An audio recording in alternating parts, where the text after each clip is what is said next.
ज्या लग्नामध्ये गिरीश महाजन गेले होते आणि केवळ गिरीश महाजनच नाही, सगळ्या पक्षाचे नेते गेले होते, काही अधिकारी पण होते, ते लग्न मुस्लिम धर्माचे नाशिकचे सर्वात मोठे धर्मगुरू ज्यांना शहरे खातीब म्हणतात त्यांच्या पुतण्याचं लग्न होतं. बसून बोलायचं. त्या ठिकाणी पालकमंत्री म्हणून गिरीश महाजन गेले होते. शहरे खतीब यांचा दाऊदशी कुठलाही संबंध नाही.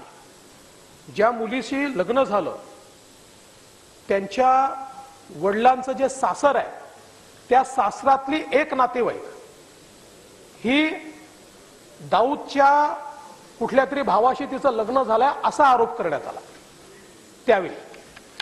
पण ज्यांच्याशी लग्न झालं त्याही परिवाराचा कुठेही दाऊदशी संबंध नाही, दाऊदशी संबंधाचा त्यांच्यावर कुठलाही आरोप नाही, कुठलाही गुन्हा दाऊदशी संबंधाचा किंवा तशा प्रकारचा शहरे खतीबवरही नाही आणि त्यांचे जे ज्यांच्याकडे लग्न झालं त्यांच्यावर देखील त्या ठिकाणी नाही. तथापि त्यावेळी अशा प्रकारचा आरोप माध्यमांमध्ये झाल्यानंतर मी स्वतः गृहमंत्री म्हणून चौकशी समिती नेमली होती. 17-18 मधली ही गोष्ट आहे आणि तत्कालीन डीसीपीच्या अंतर्गत जी चौकशी समिती नेमली होती त्यांनी स्पष्टपणे अहवाल दिलेला आणि त्या अहवालात अतिशय स्पष्टपणे सांगितलेलं आहे की शहरे खतीब यांचा दाऊदशी कुठलाही संबंध नाही. खरं म्हणजे आज उद्धवजी आले त्याच्यामुळे कदाचित या ठिकाणी अशा प्रकारचे विषय आले असतील,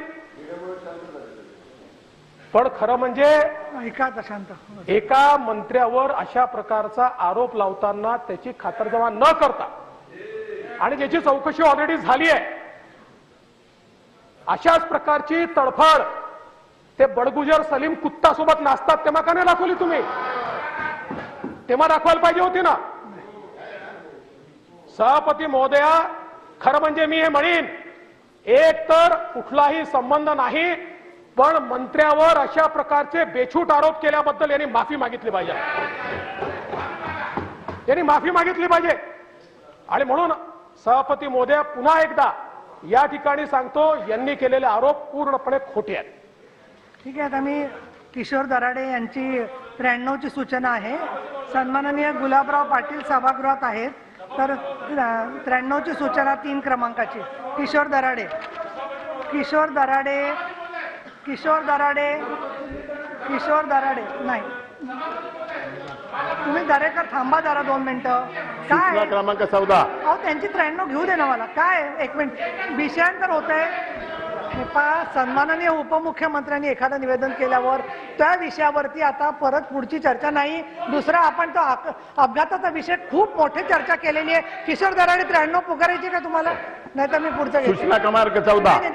दरेकरजी प्लीज बसा, प्लीज बसा. मला त्यांचं पण अहो त्यांची 93 होऊ देणार नाही. नाही ते 2 तास गुलाबराव पाटील सभागृहात बसलेत. प्लीज नाही नाही नंतर देते मी, नंतर देते प्लीज. सभापती महोदय धन्यवाद. मंत्री महोदयाने उत्तरात म्हटले आहे की अधीक्षक अभियंता यांचे 4 पदे मंजूर आहे, पण 1 पद भरलेलं आहे. महोदय, आपले नाशिक विभाग, नाशिक अहमदनगर येथे हजारो कोटी रुपयाचे कामे चालू आहे. आपण कार्यकारी अभियंता यांना अधीक्षक अभियंता कारभार दिला. अधीक्षक कार्याचा क्षमता आहे का एवढे मोठे कामं सांभाळणे? पहिला. सोबत मोरे अधिकारी यांच्याकडे कार्यकारी अभियंता जलसंपदा विभाग, नाशिक अधीक्षक विभाग, नाशिक अधीक्षक अहमदनगर एवढे कारभार दिलेले आहे. अधीक्षक दुसरे कार्यक्षम नाही का? मंत्री महोदय, आज सदर अधिकारी यांच्याकडे असलेला अतिरिक्त कारभार दुसरीकडे काढून देणार का? दुसरी गोष्ट, सभापती महोदय, मी 6 महिन्यापासून जल जीवन मिशन योजनेचा प्रस्ताव त्या विभागात टाकलेला आहे, पण अद्याप एकदाही त्या अधिकाऱ्यांनी त्या प्रस्तावाकडे बघितलं नाही. दुसरी गोष्ट, जर मंत्री महोदयांना मला एक सांगूशी वाटतं, येवला तालुका आणि दुष्काळ हा पाठीवर फुटलेला आहे. गेल्या काही वर्षापासून येवला शहराला पाणी मिळत नाही. आता जर बघितलं तर या वर्षी सुद्धा दुष्काळाच्या खाईरीत आमचा तालुका आहे. माझी विनंती, जल जीवन मिशन अंतर्गत एवढी मोठी चांगली योजना आहे, त्या योजनेचं येवला शहराला पाणी मिळालं तर बरंचसं चांगलं होईल. म्हणून माझी मंत्री महोदयांना विनंती आहे, ती योजना आपण lunch break चालू घेतला होईल का? बोला.